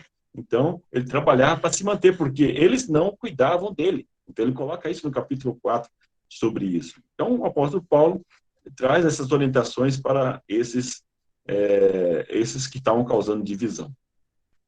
E aí, no capítulo 5 e 6, nós vemos Paulo tratando de alguns problemas, né, que eram escandalosos, e que era conhecimento não somente da igreja, mas também da própria sociedade. A ponto de Paulo falar que nem entre os pagãos tinha uma imoralidade como tinha na igreja de Corinto, que era o incesto do enteado com a sua madrasta. Não era aceito nem pelos gregos e nem pelos judeus. Está lá em Levítico também, eu coloco no livro aí, citação do texto, onde eles condenavam essa prática. E o apóstolo Paulo trata. Aí na lição eu trago esse assunto que é da disciplina. Então nós vemos que disciplina não é para qualquer assunto, mas era um assunto que estava exposto tanto pela igreja como pela sociedade também. E o apóstolo recomenda a tratativa. Então, na lição, no livro ali, eu coloco aí como deve ser a disciplina, né? Que é a última opção, né? Depois de se tratar do assunto, não tendo outra alternativa, a disciplina, como deve ser aplicada. E depois de aplicada, como que a pessoa deve ser acompanhada. Porque algumas pessoas pegam o texto que Paulo fala, lançai a Satanás nessa vida, alguns pensam que essa pessoa não tem mais jeito, não precisa tratar e acabou, está perdido. Não, é o sentido de que ela entregue as suas próprias concupiscências, mas no sentido de que é alguém que deve analisar e verificar a sua própria situação, e a disciplina é visando a cura espiritual, uma transformação de comportamento. E eu cito até que as igrejas devem ter uma equipe, né, preparada para isso, treinada, de preferência, capacitadas para acompanhar nesse caso. No capítulo 6, nós vemos aí Paulo falando sobre, mais uma vez também, os irmãos que levam os outros para os tribunais, né, quer dizer, problemas internos que poderiam ser resolvidos internamente na igreja, dentro dessa nova concepção, né, de modelo de vida de uma comunidade cristã, mas estavam levando aos tribunais. Por quê? Os tribunais, eles já tinham a sua prática, ou seja, as pessoas com maior poder aquisitivo, que tinham mais condições, eles eram privilegiados por esses tribunais. Que o sistema jurídico romano, ele é copiado até hoje. Ele é a referência para o sistema atual hoje. Mas Paulo, ele menciona que eles eram corruptos, né? Eram dados ao suborno e assim por diante. Então, eles buscavam o que eles faziam antes de vir para a igreja, porque os juízes eram favoráveis àqueles que tinham mais posição. E também, para colocar na justiça, não era qualquer um que colocava, tinha que ter o custo. Então, não era um escravo, alguém que fosse beneficiado que podia colocar. Então, dá a entender que eram as pessoas mais beneficiadas, as pessoas com mais posse e condições, que estavam levando as pessoas para os tribunais também. A última opção era na porta da cidade, que tinha um tipo de tribunal de pequenas causas, né? Que as pessoas tinham algumas coisas para tratar assim, mais simples. Mas, de forma geral, quem tinha acesso, as pessoas que tinham mais condição. E eram as pessoas que estavam causando e criando essas divisões na igreja. E, na sequência, nós vemos a última parte, né? Primeiro, como eu disse, é uma resposta, uma tratativa em relação às informações que recebe da casa de Chloe. No capítulo 5 e 6 são problemas que eram de conhecimento comum, que o Paulo está tratando. E no capítulo 7 em diante, nós vemos o apóstolo Paulo tratando, orientando, sobre algumas dúvidas doutrinárias que são trazidas pelos obreiros daquela cidade. Então, aí vem algumas dúvidas sobre o casamento, a abstinência sexual, e a virgindade e assim por diante. Com relação à abstinência sexual, nós vemos aí uma influência muito grande do pensamento grego, que eu disse que isso tem que estar por dentro, entender, que vai influenciar na forma das pessoas agirem em relação à sexualidade. Porque o grego, ele entendia que o ser humano ele é separado em duas partes, né? Por isso o chamado pensamento dualístico grego. O corpo e a alma. Então, entendiam que essas coisas eram separáveis. O corpo era a parte má do ser humano e o espírito a parte boa. Já os judeus, eles tinham o ser humano como ser integral, né? Corpo e alma, ou corpo, alma e espírito, a parte material e a parte espiritual. Mas, como ser integral, precisando juntar-se, né? Como a questão do arrebatamento, assim por diante, como algo que vai ter que, se caso depois da morte, ele vai ter que ser unido novamente. Os gregos já não tinham esse pensamento. Entendiam que o corpo era a parte mal e a alma tinha que se libertar do corpo, e aí que ela estaria livre e esqueça o corpo. Então, com isso, ele causa dois pensamentos antagônicos, os extremos em relação a isso. Se o corpo é mau, então alguns entendiam que pode fazer o que quiser com o corpo, que não faz diferença, o importante é o espírito. Por outro lado, tinham aqueles que entendiam, se o corpo é mau, nós temos que martirizar, nós temos que castigar o corpo para ele ser santificado. É por isso que lá na Idade Média surge, né, no terceiro século já surge o maniqueísmo, né, onde as pessoas acabavam chicoteando o corpo, né? Você já deve ter visto isso em filme, para bater no corpo, para, vamos dizer assim, o termo baiano, né? Judiar o corpo, para quê? Para santificá-lo, para haver uma libertação do mal, do pecado que aconteceu. Vou castigar o corpo porque ele pecou. Então, nós vemos que isso não traz solução nenhuma. E então, uma das coisas que eles faziam para castigar o corpo era abrir mão dos seus desejos. Eu trabalho isso no Cobiça e Orgulho também. Lá tem 4 capítulos que eu trabalho sobre a questão da sexualidade. Então, muitos estavam se abstendo da sexualidade, ainda mais naquela cidade onde a imoralidade sexual era muito grande. E isso também estava acontecendo dentro do casamento e dentro da igreja. Alguns estavam se abstendo da sexualidade para santificar o seu corpo. E isso o apóstolo Paulo vai dizer que não. Ele deixa bem claro, eu coloco claro isso aqui no meu comentário, que Paulo, ele fala, olha, o bom é que vocês ficassem como eu, não se abstesse do relacionamento e se dedicasse à obra de Deus. É evidente que naquela época era outra necessidade, a obra de Deus, né? Poucos obreiros para ministrar, para pregar o evangelho e tal, etc. Mas Paulo se dedicou a isso, foi chamado para isso. Então eu deixo bem claro que abster-se ou ter uma vida sem relacionamento sexual, a vida consagrada como é conhecida, é para quem tem um dom, ou para quem foi chamado, é preparado para isso, não é para todo mundo. E a relação sexual dentro do casamento é abençoada por Deus, o casamento é bom, a gente coloca sobre isso. O relacionamento sexual é para ter prazer, é para gerar filhos, mas também para ter prazer. Isso não é para ter essa abstinência, esse medo de achar que está fazendo algo errado. É abençoado por Deus, e tem que ser desfrutado mesmo, da melhor maneira, de forma que os dois possam desfrutar e ter prazer. Não é só um nem outro. Como também era costume na época que o homem achava que tinha o direito de ter o prazer e a mulher não. Até hoje ainda existe isso na igreja também. É para os dois terem prazer. Então tem que trabalhar em conjunto, né? Tem que conversar, um bom relacionamento do casal, para que os dois tenham prazer, né? Mesmo já tendo filhos. Porque o sexo é abençoado por Deus e é para ser desfrutado. Então Paulo, ele diz assim, não fique aí com esse sacrifício de tolos. Paulo deixa bem claro sobre isso. Eu já comentei em outra live, e vou comentar aqui também, de muito tempo atrás, um casal me procurou para falar assim, olha, pastor, a irmã veio falando, né, olha, pastor, a gente tem por hábito, uma semana antes da ceia, a gente não tem relacionamento sexual, para a gente se preparar para a ceia e tal, mas é o seguinte, agora meu marido está querendo mudar. E eu falei, irmã, mas você já faz isso faz tempo? Faz. Não, por quê? Não, porque no Antigo, lá, baseado na Bíblia, e citando o texto lá do Antigo Testamento em alguns eventos especiais do povo de Israel que faziam isso separando. Então ia fazendo. Eu falei, irmã, mas o sexo não tem problema, é abençoado por Deus, vocês não estão casados, não está tudo certo? Ah, então não tem problema, irmã. Então a questão de você ficar semanas sem ter relacionamento porque vai tomar da ceia para santificar, e não é isso que vai frutificar. O que santifica as pessoas é o fruto do Espírito. É o comportamento, é a maneira de agir, não é o fato de ter relacionamento ou não. Então, às vezes as pessoas confundem isso também e acabam sacrificando. É o que Paulo fala de sacrifício de tolo. E aí, o apóstolo Paulo, na sequência, ele vai falando de outras questões, questionamentos que eles fazem também, como, por exemplo, da carne sacrificada aos ídolos. Porque lá em Corinto, né, como eu disse já, dos vários tempos que existiam, as pessoas ofereciam sacrifício, uma das formas era oferecer sacrifícios, e parte do sacrifício era queimado, oferecido aos ídolos, parte dele era feita uma refeição comum, onde era talvez a única oportunidade de alguém de uma classe baixa, talvez comer uma carne, né, num desses eventos, e a outra parte era vendida nos açougues.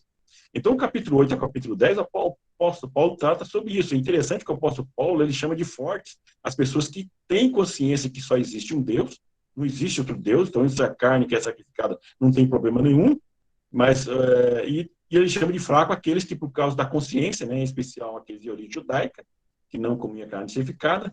Então ele dizia assim, então, por causa daqueles que têm consciência pesada, por causa da carne, então não coma. Mas se você for na casa de alguém para comer, se oferecer na casa, dê graça, não pergunte nada e coma. Você vê assim, coma e toca a vida, não vai ter problema com você. Então ele começa a tratar desse assunto que estava causando divisão também na igreja.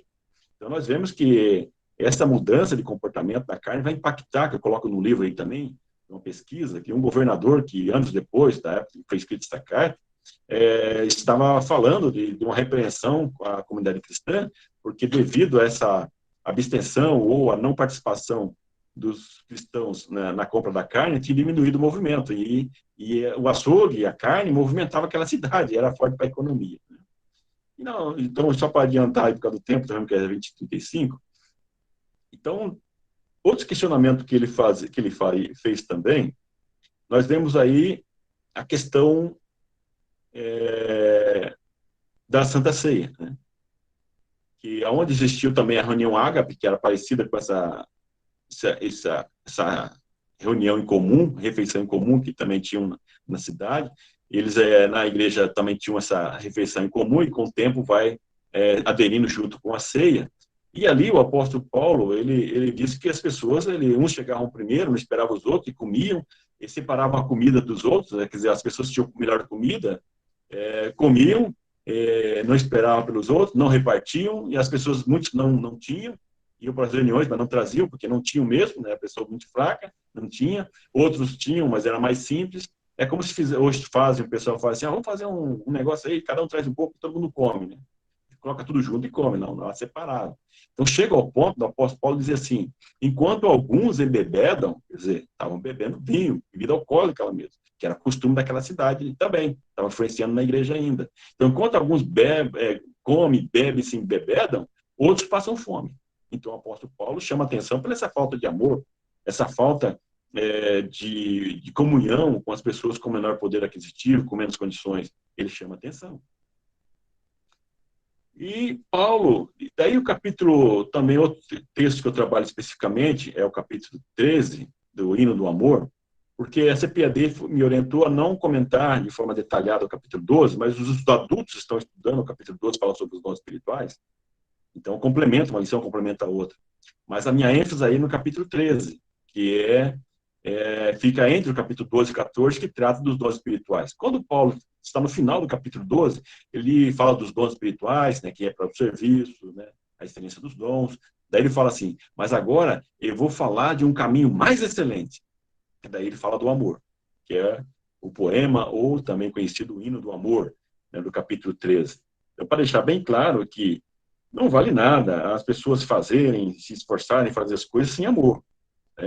Como muitos estavam fazendo lá, para benefício próprio, para chamar atenção, para se aparecer, mas tudo deve ser feito com amor. Ele disse que a profecia vai passar, muitas coisas vão passar, não adianta nem entregar o corpo para ser queimado, para dizer que é para Deus, porque não adianta se não for por amor. Tudo que nós temos que fazer tem que ser por amor. Então, é um texto muito importante. E aí, na última lição, né, separa esses pontos, que entra a questão do poema do amor, da ceia, e a ressurreição. Então, ele finaliza, né, nos últimos capítulos, a questão, no capítulo 15, sobre a ressurreição. Aquele pensamento grego que eu falei para vocês, o pessoal fica preocupado com o corpo, né, que era mal. Então, na relação à doutrina da ressurreição, que o apóstolo ensinava e estava orientando a eles, começou a surgir muita dúvida. Eles começavam a dizer assim, mas se as pessoas que morreram, tudo bem, Paulo falou lá sobre a semente que morre, tem que morrer para depois nascer novamente, com outro corpo transformado, né? Você joga uma semente pequenininha, preta, você joga lá, parece que não tem forma nenhuma, de repente sai uma árvore. Mas, né, a árvore, você joga uma semente de mangueira, vai sair uma mangueira, uma semente de ameixa, vai sair uma ameixa, mas olha a semente e olha a planta. É totalmente diferente, o apóstolo fala sobre isso. E daí eles ficam preocupados. Mas e nós que estivermos vivos? Se Jesus voltar, que eles aguardavam a volta de Jesus de imediato. E se ele voltar, nós vamos estar com o nosso corpo, o corpo é mau. E aí nós não vamos ser ressuscitados, quer dizer, não vamos ter o corpo transformado, nós vamos ser deixados para trás. Daí o apóstolo Paulo começa a explicar, olha, de maneira alguma, aqueles que morreram vão ser ressuscitados. Nós, os que estivermos vivos, teremos nossos corpos transformados, mesmo que não tivesse morrido ainda. Então, o apóstolo Paulo começa a ensinar sobre a doutrina da ressurreição e garantindo que, da mesma forma que Jesus teve o seu corpo transformado, ressurreto, da mesma forma nós também teremos os nossos corpos transformados, né? E teremos uma vida eterna com Deus. E vai concluindo, depois do 16, as saudações e as considerações finais. Então, Adriel, o superintendente, essas considerações que eu queria fazer, acho que é um apanhado geral aí do trimestre, agora deixo vocês aí para as perguntas, se houverem. Amém, graças a Deus, pastor. Assim, não sei se eu estava acompanhando o chat, mas vocês estavam falando do riquíssimo conteúdo, né, histórico, contextualizado, né, que o senhor nos passou hoje aqui à noite. Eu gostaria de usar apenas 2 minutos antes de passar para a nossa professora Raquel, que ela vai fazer as perguntas ao senhor, para dizer assim, o que eu consegui captar, em resumir. E a carta ao Coríntios, nós podemos entender que ela fala do significado da cruz, né, quando que Paulo chega numa civilização comercialmente, vamos dizer assim, muito heterogênea, e quando ele fala lá, então anotei aqui 1 Coríntios 18, né, que a palavra da cruz é loucura para os que perecem, mas para nós que somos salvos é o poder de Deus. Então nós temos aí o significado da cruz, a questão da ceia, né, de forma ordenada, o poema do amor, como o senhor falou, né, 13, todos nós conhecemos, e o destino final do cristão, né? E o que eu consegui captar nesses 4 pontos que eu consegui trazer aqui à mente é que essa carta ela faz um diagnóstico para os nossos dias, né? E, na verdade, aquela velha moralidade daquele tempo está acontecendo nos dias de hoje, só que com uma roupa um pouco diferente, né? Aquela moralidade, entre aspas. Então, assim, fantástico, pastor. Assim, se não tem palavras assim para dizer o quão riquíssimo foi o estudo que o senhor nos passou hoje aqui e dá vontade de ficar botando aleluia, glória a Deus, aleluia, glória a Deus, que bênção, coisa boa. Né? Avisando aos irmãos que esse estudo ficará disponível, tá, no canal da EBD, se os irmãos quiserem, a posteriori. Assistir, tem uma irmã, pastor, que pediu para o senhor mostrar o livro de apoio desse novo trimestre, que ela pediu para tirar fazer um link, uma foto, a irmã Joana, que você estava querendo uma foto do livro de apoio, né? Ele é um livro mais rebuscado. Eu também já comprei o meu, né? Estou só esperando chegar. E é importante, como professor, a gente sempre tem. Eu tenho, pastor, o do trimestre de cobiça, quando o senhor falou, né? Eu também sempre compro o outro, eu vou buscar amanhã, pela misericórdia de Deus. Então, pastor, encerrando as minhas palavras, eu agradeço ao senhor por essa oportunidade, né? Eu sei que o senhor é um muito ocupado, principalmente agora no início do trimestre, o senhor tem feito muitas lives. Eu acompanhei também a sua live com o pastor Agnaldo Betti, no EBD, né, canal de bênção para você, né, e sei que o senhor tem, né, desenvolvido um trabalho fantástico, né, assim, no aspecto do ensino da palavra de Deus e ensino secular também. Professora Raquel, por favor, faça as perguntas para o nosso pastor e depois passaremos para o nosso superintendente encerrar o trabalho. Sim, só mais uma coisa. Os irmãos estão vendo o link aí que a superintendente está colocando repetitivamente no chat. Os irmãos acessem. Ao acessar, os irmãos vão digitar o seu e-mail válido, que o senhor tem acesso, e o seu nome completo. Automaticamente será gerado um certificado de participação de volta para o seu e-mail. Verifica a caixa de spam, né, ou verifica a caixa de entrada para você ter acesso a esse e-mail. Amém? Professora Raquel, é contigo. Fica à vontade. Bom, estava aqui anotando, está chegando bastante perguntas. Olha, as perguntas que estão chegando agora, eu vou pedir para o Adriel anotar, porque eu vou fazendo alguns questionamentos aqui, certo? Ok. Bom, pastor Natalino, o irmão Adriano pergunta o seguinte: como entender o capítulo 1 que Paulo chama os coríntios de santos, com o capítulo 3, em que os chamam de carnais?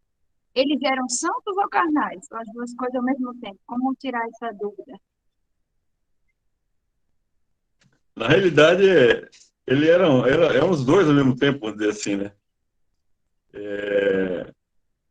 Porque eu destaco a questão de como que o apóstolo Paulo ele começa falando com os coríntios, né? Ele destaca os pontos positivos.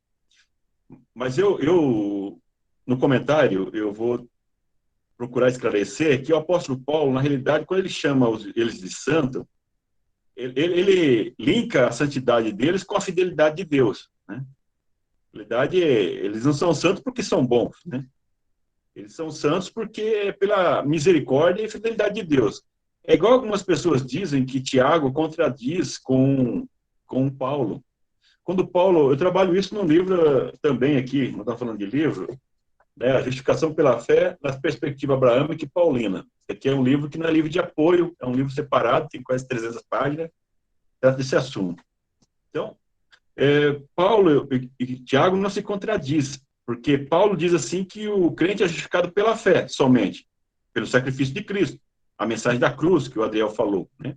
Então basta crer e é imputado isso como justiça. Ele usa a figura de Abraão para demonstrar que ele era um protótipo da fé cristã. E aí Tiago fala assim, mas mostra as tuas obras que eu direi qual é a tua fé. Então diz assim, então estão contradizendo. Tiago está dizendo que você é salvo pela obra, a fé nas obras. Não, é que Paulo está falando de um momento e Tiago está falando de outro. Paulo está falando do momento da justificação, que uma vez que você aceita o sacrifício de Cristo, vicário, como único e suficiente para a sua salvação, então ele é imediatamente justificado diante de Deus, como o ladrão da cruz.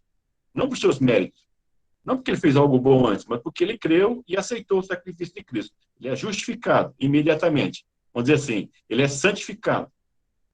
No sentido de, na realidade, ele é justificado. Mas, uma vez justificado, ele, obrigatoriamente, com a nova natureza, ele tem que apresentar boas obras. Aí vem a santificação, que é progressiva. Quer dizer, a todo dia nós temos que nos aproximar mais de Deus e separar. O que é santo? É ser separado para Deus.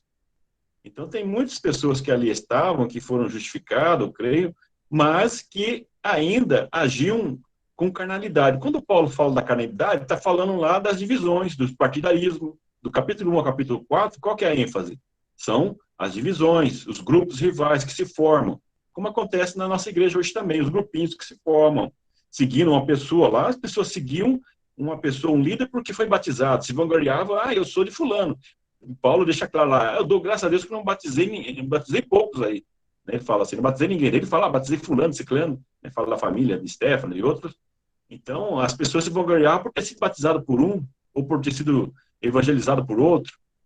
E o que ele fazia? Menosprezava a fonte principal da sua justificação, que é a cruz de Cristo, e não a pessoa que pregou. Eu coloco no livro ali uma expressão que o pessoal fala assim, eis aí o grande, eu coloco em maiúsculo, né? Aí coloca o grande homem de Deus. Em vez de falar assim, e Deus minúsculo, né? O grande homem maiúsculo e de Deus minúsculo. Em vez de falar assim, eis aí o grande minúsculo, homem minúsculo, de Deus maiúsculo, né? Quer dizer, é Deus que é o Senhor, é Deus que faz todas as coisas. Então, na realidade, eles haviam sido justificados, mas ainda agiam como crianças. Paulo chama eles de crianças carnais, briguinha. É como uma criança mimada, né? Que não cresceu ainda.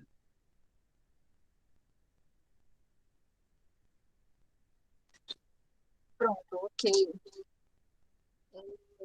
Então, deixa eu só reforçar aqui um detalhe. O Gabriel tinha comentado que o link está aparecendo aí para vocês clicarem e para baixar o certificado. Nos 3 pontinhos aí, quem está no celular não vai ver facilmente como quem está no computador. Nos 3 pontinhos, você vai ver mensagens e tem um link, tá, para você clicar. Se os irmãos não clicarem para não baixar, não vai ficar sem certificado. Então, tem que clicar no link, tá certo? Para poder conseguir baixar esse certificado. Então, você vai clicar nesse link, aí vai ser direcionado para o Google Forms, e lá você vai preencher os seus dados e o certificado vai chegar na hora no seu e-mail, tá certo? Então, a irmã Cinema está sempre colocando repetidamente aqui no chat e vocês fiquem observando. Vamos lá, a próxima pergunta.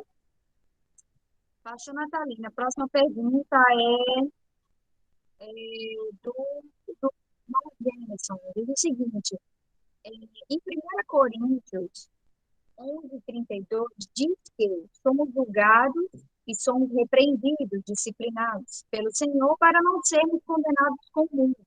A disciplina nessa época era do mesmo jeito que se aplica hoje nas igrejas?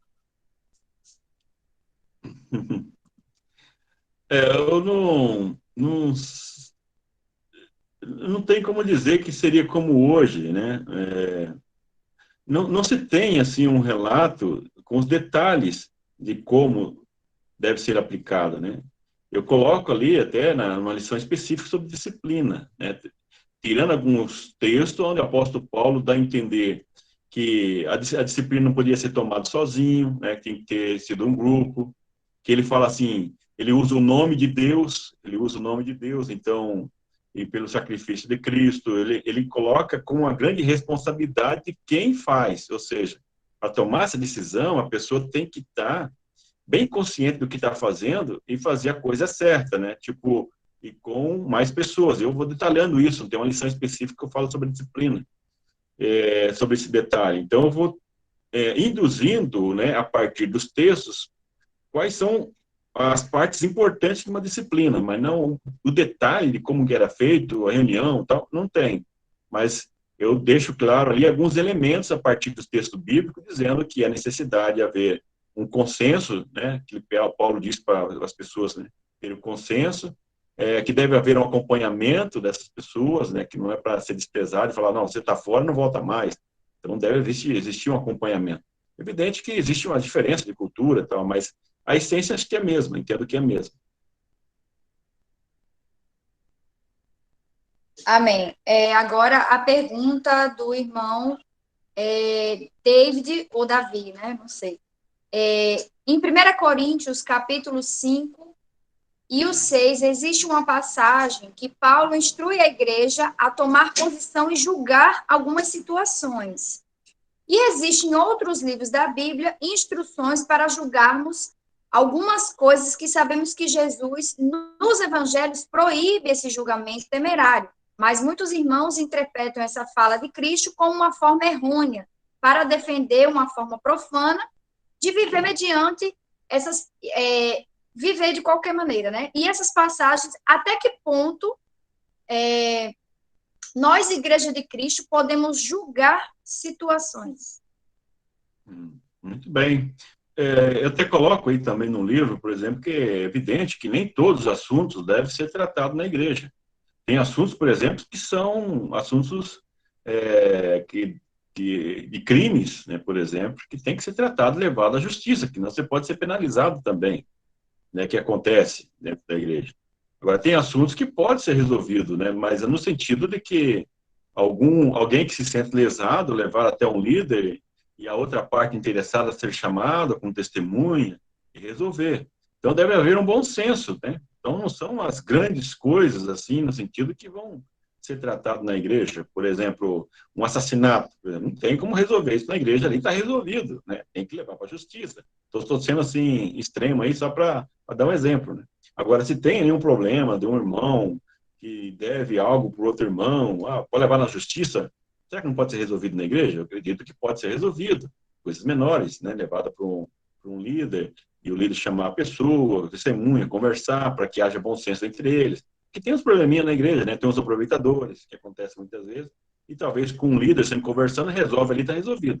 Tem um juiz amigo meu que disse para mim uma vez, falou assim, qualquer acerto é melhor, pode ser o pior acerto, é melhor que qualquer grande questão sendo tratada na justiça, né?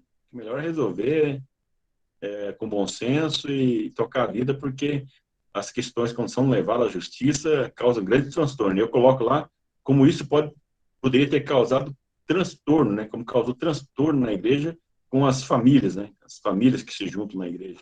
Depois cultuar Deus junto. Amém.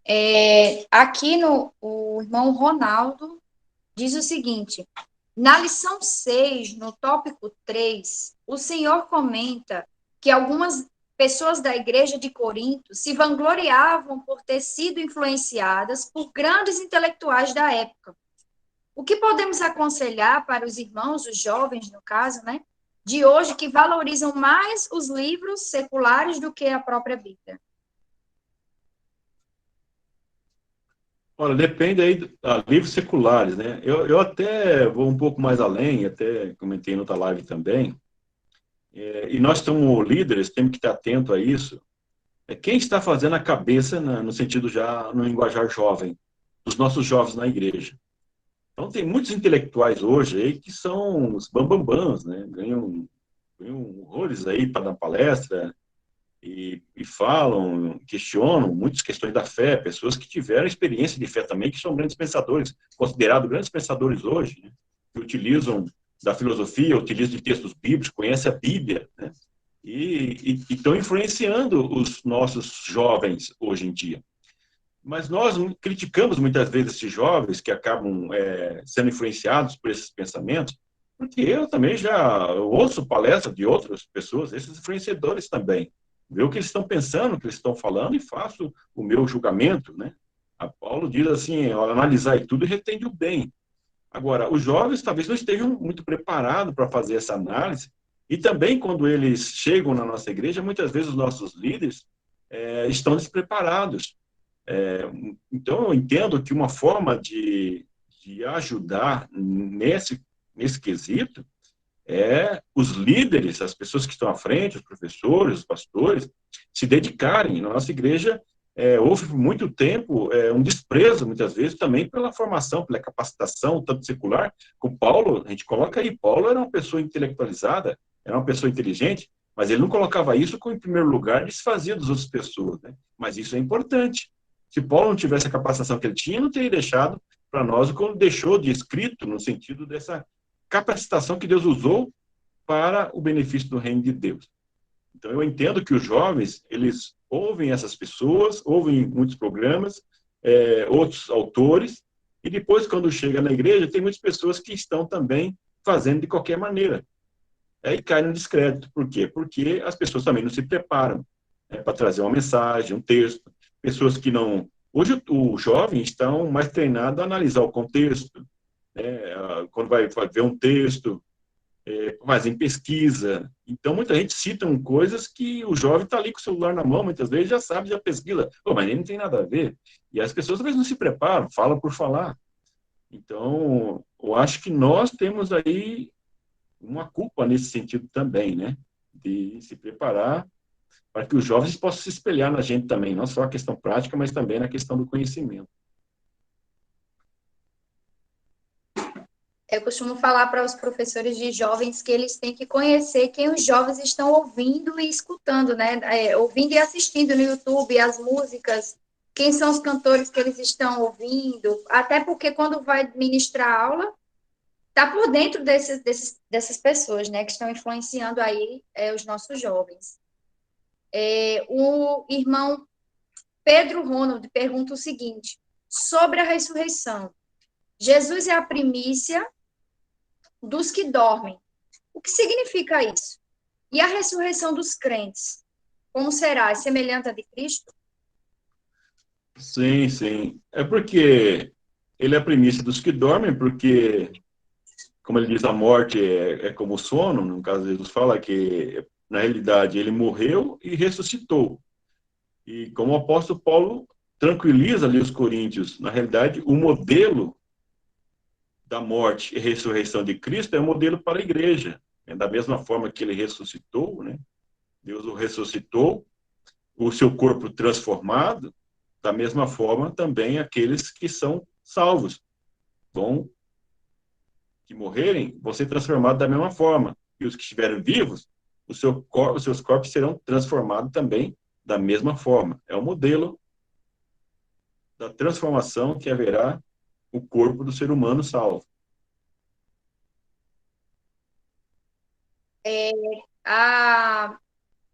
A pergunta da Raquel, minha xará, diz assim, a mulher deve ter sobre a cabeça um sinal de poderio, né, por causa dos anjos. Essa passagem é válida para o dia de hoje? Como contextualizar, né, isso?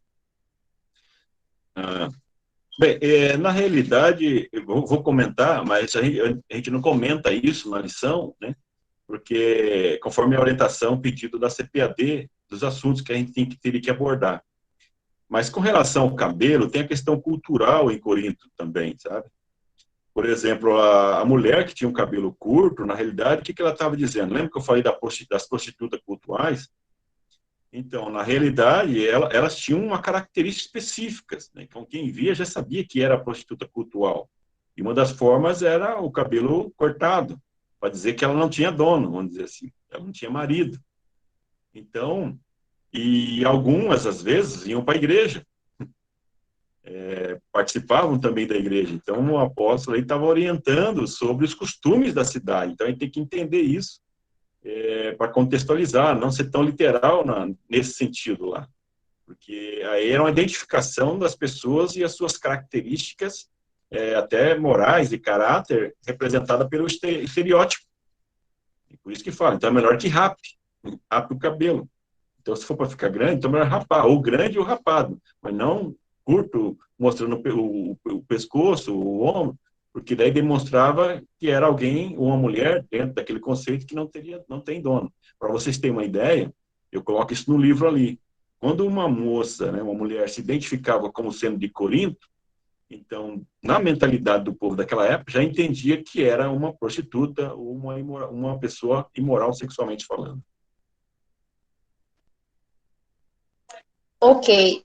O Felipe pergunta o seguinte, o pastor afirma no livro de base, né, o livro base, que Paulo, de perseguidor, passou a ser perseguido.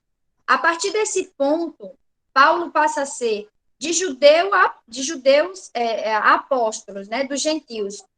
Essa conversão, enfim, de que forma ocorreu? Quem o ensinou para que ele pudesse ensinar e ter discernimento para doutrinar esses gentios? Eu coloco ali um histórico ministerial do apóstolo Paulo, né? Porque muitas pessoas pensam que o apóstolo Paulo se converteu ali no caminho de Damasco e já saiu pregando. Então, quando você lê lá em Gálatas, você vai ver que, na realidade, ele se converte, ele vai para uma outra região, na África, agora não lembro o nome aqui, e depois ele vai para Damasco, fica um bom tempo ali, recebendo também. Na realidade, esse período que ele ficou na região da África, ele ficou revendo tudo que ele havia aprendido. Então, passa assim, aproximadamente até ali para Jerusalém, depois que ele fala que sobe até Jerusalém, Pedro, eu não lembro o cálculo ali mais ou menos, mas deve dar uns 14, 15 anos depois que ele vai até Jerusalém.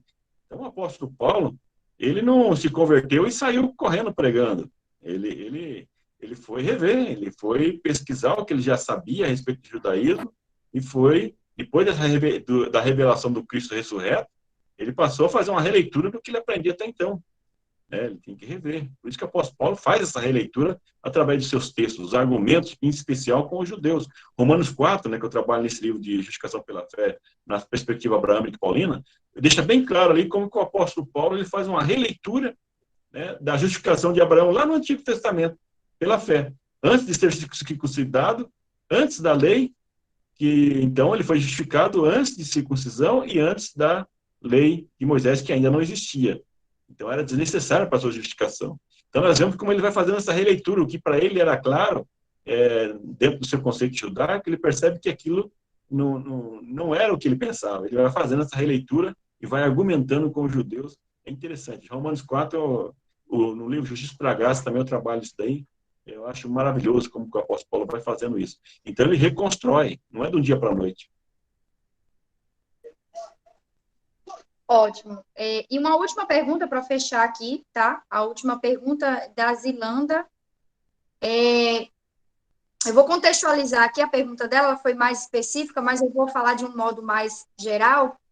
Como devemos nos posicionar, né, enquanto professores, em relação a divórcios, questão mais de sexualidade em relação aos alunos, né? Como seria esse posicionamento do professor? Eu não mencionei, porque é um assunto mais polêmico, mas eu aconselho até que o pessoal compre o livro, né, que eu faço uma comparação ali nos textos que Jesus utiliza e da forma como que os evangelistas que abordam, o Mateus, ele aborda diferente de Lucas, com a expressão que o Jesus utiliza, e depois Paulo, quando ele fala assim, não digo eu, mas o Senhor, ele quer dizer assim, é o que ele recebeu da tradição oral. Então, na realidade, eu coloco lá que eu coloco assim como o ideal do casamento. Então, o casamento ideal. E o plano de Deus para o casamento, qual que é? Que as pessoas se casam, que vivam bem, sejam felizes, e que gerem filhos, e transcorra tudo bem. Mas, infelizmente, não é assim que acontece. Então, Jesus, quando foi questionado sobre o divórcio, que lá tinham os fariseus que questionam Jesus, ele falou, Moisés aí mandou dar a lei do divórcio. Eu coloco até ali no texto também.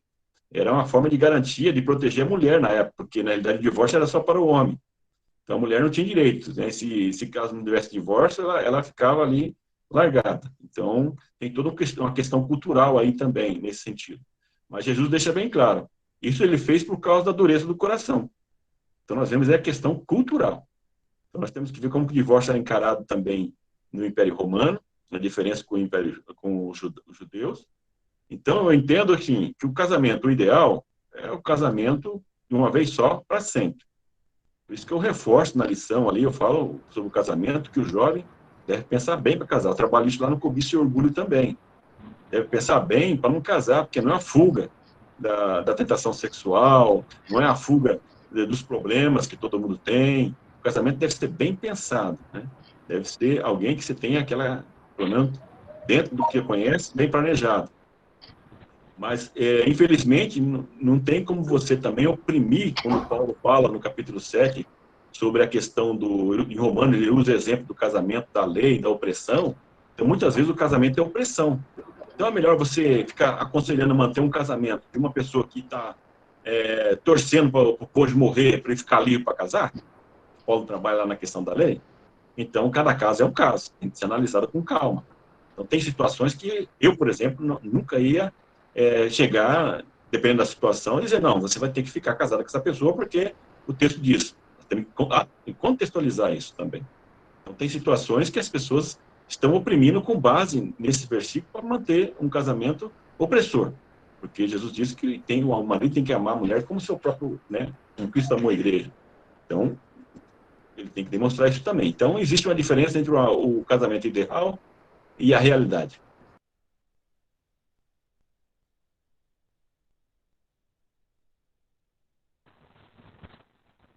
Em Gálatas, capítulo 1, versículo 17, diz que ele foi para a Arábia. Isso, Arábia, isso mesmo. Eu coloco no texto aqui. Obrigado, irmão. É a Arábia dos Sabateus, uma coisa assim. Okay. Arábia e depois voltou para Damasco. Isso, é que eu comentei, né? Eu falei África, né? Mas é que é a região ali. Nossa. Tranquilo. Obrigado. Amém, amém. Graças a Deus. São muitas perguntas, são muitas indagações, né? Se pudéssemos, ficávamos aqui horas e horas, né, pastor? Ocupando, usufruindo de todo esse conhecimento que o senhor tem nos passado nessa noite. Gostaria de passar o trabalho. Pois não, pastor. Desculpe, o pessoal do divórcio que ela comentou, tem no livro ali também, tem um vídeo que eu gravei há um tempo atrás, que tem lá no meu blog, natalinodasneves.blogspot.com.br, tem um vídeo que eu gravei sobre a questão do divórcio, né, uma lição que teve, que eu trato com mais detalhes ali também. Então, lá no meu blog tem os arquivos de slide, para quem for dar aula também, eu vou atualizar um mais novo agora, mas tem das 4 primeiras lições, e tem mais de 400 vídeos, mais de 400 slides lá de estudo, então, o pessoal aí puder anotar aí também, colocar aí para o pessoal ter acesso, natalinodasneves.blogspot.com.br. Então, tem link com o SlideShare e também com o YouTube. Aí o pessoal pode entrar lá e escutar os vídeos, e baixar os slides, usar para aula, etc. Amém, amém. Os irmãos copiaram aí o blog do pastor. Qualquer dúvida, né, é um conhecimento a mais. Natalino das Neves, né, pastor? blogspot.com.br. Ok? Se o senhor quiser colocar no chat aí, digitar para a gente copiar, também fica à vontade. Ok, pastor? Desde já agradeço a todos. Eu sei que algumas perguntas ficaram sem ser respondidas, algumas estavam um pouco descontextualizadas, a gente fez uma triagem, né? Gostaria de passar o trabalho. Oi. Não é porque caiu aqui minha conexão. Teve algumas outras perguntas que eu acho que você conseguiu abordar aí, que não eu consegui captar aqui, e algumas outras estavam fora do contexto, tá? Mas aí, sim, em relação aos livros, tem o pastor tem Instagram, eu já achei o Instagram dele aqui. E aí, Natalino das Neves, se vocês quiserem adicionar, tem todas as capas de livro lá. E eu acredito que seja tranquilo para adquirir, fica mais fácil, né? Vendo a capa e tudo mais.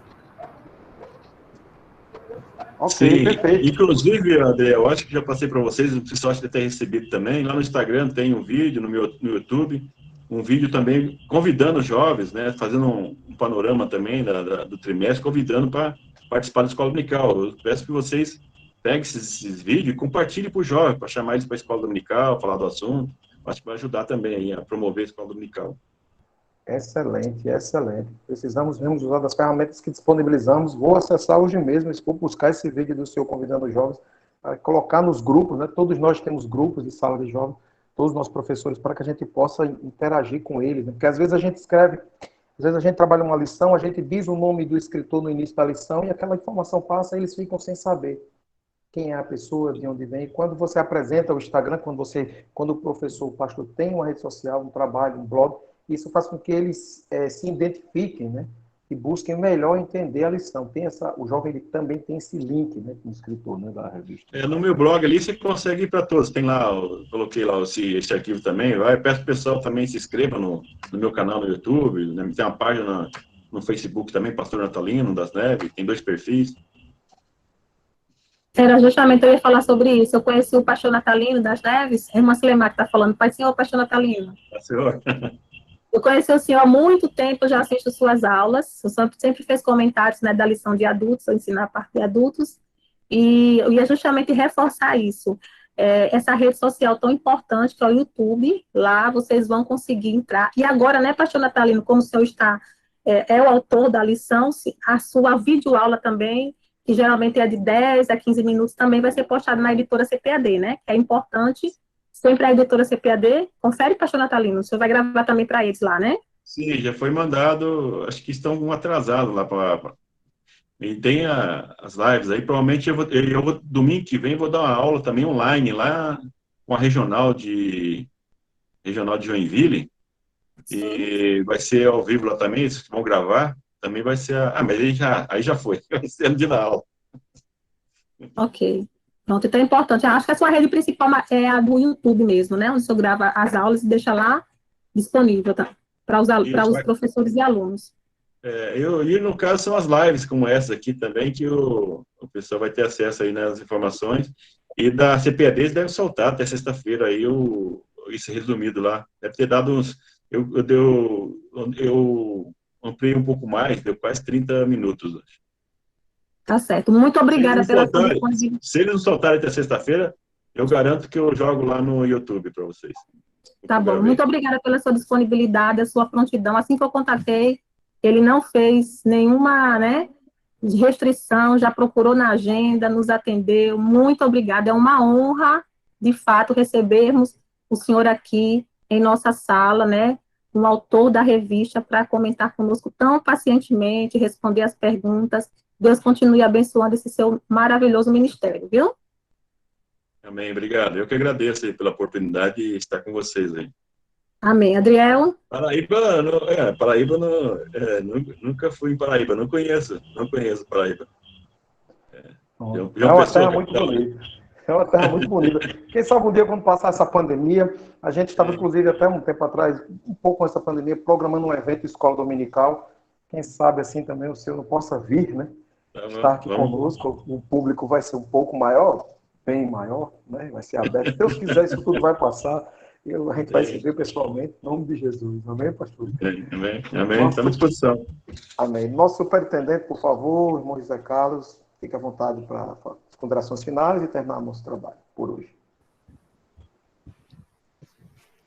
Graças a Deus, amados irmãos, um trabalho muito importante, eu já tenho falado, inclusive, aí no chat, né? Eu acho que os professores de jovens, que tem a primeira vez aqui em João Pessoa, para eles nós estamos fazendo, a superintendência está trabalhando dessa maneira, então, inclusive eu pedi para anotar algumas coisas que são subsídios para as aulas do trimestre, né? E como foi citado aí, seguir no Instagram, seguir no YouTube, né? O livro é muito importante, porque, como ele falou, não dá tudo para colocar na lição, a lição tem o momento dela ali, as páginas, não dá. Então, é muito bom que cada professor de jovens compre o livro, adquira o livro para subsidiar. Pastor Natalino das Neves, nós queremos agradecer em nome do pastor José Carlos de Lima e do pastor e do nosso pastor superintendente Antônio Marcos Anísio, queremos agradecer a sua prontidão, né, e fazer assim, dizer assim, como Adriel falou, quem sabe numa grande oportunidade o senhor vir presencialmente. Agora também é o seguinte, como o senhor foi muito bom, com muito respeito, mas muito bom nesse evento, agora vai ficar em costume, pastor. Qualquer lição a gente vai ter que falar com o senhor, tá certo? Então, fazer o quê? Né? Outra coisa que eu digo ao senhor, cuidado, no dia que o senhor vier em João Pessoa, é capaz de você não querer voltar para o Paraná. Então, cuidado com essas viagens vindo aqui para o Nordeste. Acontece muito isso. Tá bom assim? Eu corro o risco. Corre o risco, é verdade, viu? Nós vamos orar agradecendo a Deus pela oportunidade, pastor, e logo depois da oração que eu vou fazer, o senhor impetra a bênção apostólica, tá certo? Tá bom.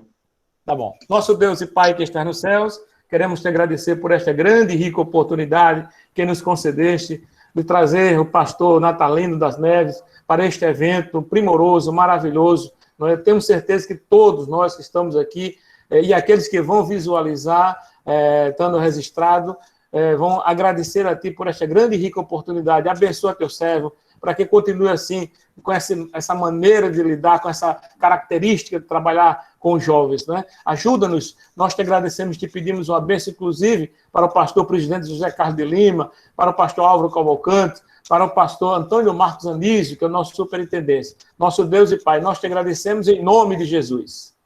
Amém. Então, que o grande e infinito amor de Deus, que a graça e a paz do nosso Senhor e Salvador Jesus Cristo, que a comunhão e a consolação do Espírito Santo estejam com todos e todas, e nós dizemos... Amém. Amém. Graças Amém. a Deus. Boa noite. Graças a Deus. Boa noite para todos. Quem vai jantar, coma de tudo, mas não coma tudo. Eu vou jantar agora. Pois é. Deus abençoe a todos. Pai do Senhor. Pai do Senhor. Deus Francisco, uma beijo, Francisco. Amém, meu Pega querido. uma péia. Professor Irmão Wender, Adriel. Benito, Valdevino, Compartilha, meus irmãos. Deus abençoe a todos. o milagre, Valdevino, vai ter do milagre. Um prazer. Deu a bênção. Deus abençoe. O Mauro, Amém. Mauro em Bom Santo diverso, Rio, meu é querido. uma bênção, irmão Mauro. A paz do Senhor. José Mauro, é uma bênção, graças a Deus. Amém. Francisco, tu és uma bênção, irmã Penha. Coisa boa. É uma bênção. Gilberto, Padre José Américo. Uma bênção para ti. Adriel, maravilhoso. Você e Raquel, deram aí, ó. Aquela coisa boa. Hein? O pastor ficou bem à vontade. Eu achei bonito que ele, em 40 minutos, resumiu o trimestre. Olha que coisa boa. Ensinamento até para quem faz o contrário. Né? General, uma bênção. Obrigado.